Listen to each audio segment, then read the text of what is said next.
manufacturing companies in, because I didn't think that that generated any new ideas in companies, or just manufacturing kinds of things.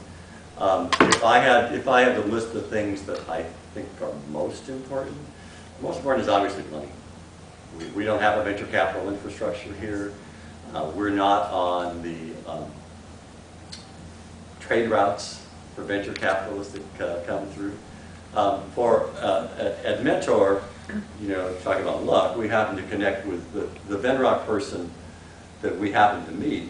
It was the first time any Venrock person had ever come to Portland.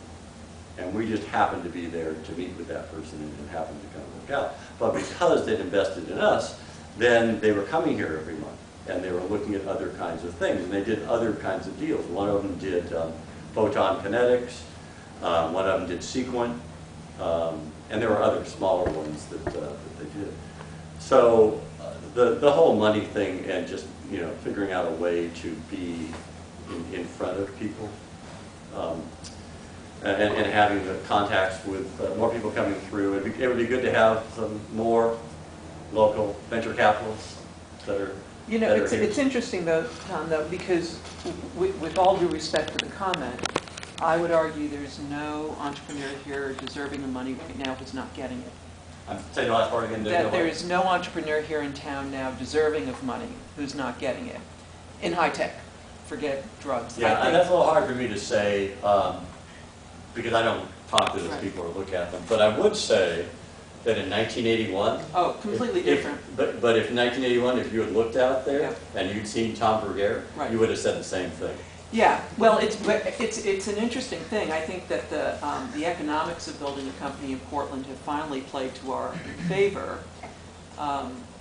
Listen, if you want to be in the Bay Area, go to the Bay Area. But the economics of building a company here have started to play to our favor. So you have companies like Act On. I mean, what Raghu has done as it relates to a business disruption inside of one of the largest markets in the country.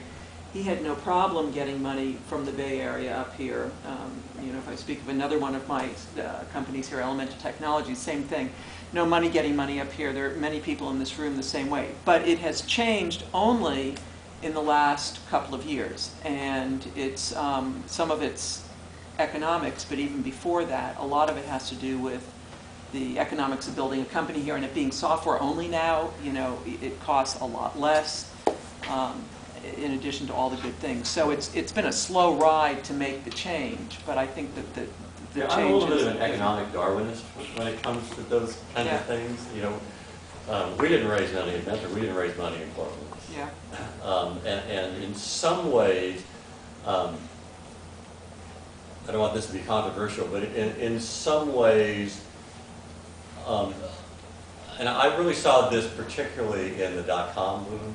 It became too easy to start a company. A lot of things were getting started that never should have gotten started, that didn't have good business models, that weren't really businesses. That might have been products, but weren't really businesses. So, part of my view is it's supposed to be hard. Yeah. It's supposed to be challenging. On the other hand, I've talked to a lot of venture capital firms over the last couple of years. There's a lot of firms that don't have any money. Absolutely true. And can't raise money. And that have changed their formula, right? So instead of the $1 billion, they're doing the $200 million funds, and it's actually more regionalized. It's because you can play it differently. Yeah. So it is harder to raise money. Definitely, it should never be easy. It shouldn't be easy. It's supposed to be hard. Right. Yeah, and I think there's supposed to be an element of luck to the whole thing. It's a little bit like this thing. But anyway, money, it has to be actually, you have to be able to find money. You have to be able to find good people. I mean, you have to be able to find people that have the, I would say the personal characteristics to be entrepreneurs. I remember sitting down one time with Scott McNeely back in who founded Sun out of Stanford, and Vinod and kind of the two.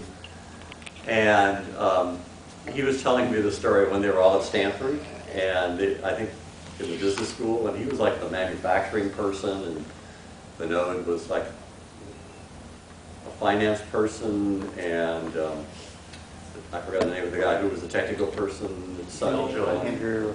Bill Joy or? Bill Joy, yeah, Bill Joy. And what Scott said is that, you know, I think it was Vinod was going to be the CEO, and they were spinning out Sun, they were going to do these Unix workstations. And they sat down with one of their professors, and they're talking, and they was asking, well, okay, so who's going to run the company, who's going to do this? And they said, well, Scott's going to do manufacturing, Vinod's going to do this, Bill's going to do this, and there's a fourth one. And the guy just looked at him and he shook his head, no, that's not right. And then he turned to Scott and he said, you need to be the CEO. And Scott had never thought about being the CEO. But if you know Scott, he has the je ne sais quoi about him to be able to do those kinds of things. He has a certain level of charisma, he has a certain level of competitiveness, of determination, and clearly smart. There are a lot of smart people. Yeah, so you need to be able to find the people who have the characteristic to be able to do it. Yeah. Which doesn't necessarily mean experience. So money and that and a little luck. Yeah. So back to mentor.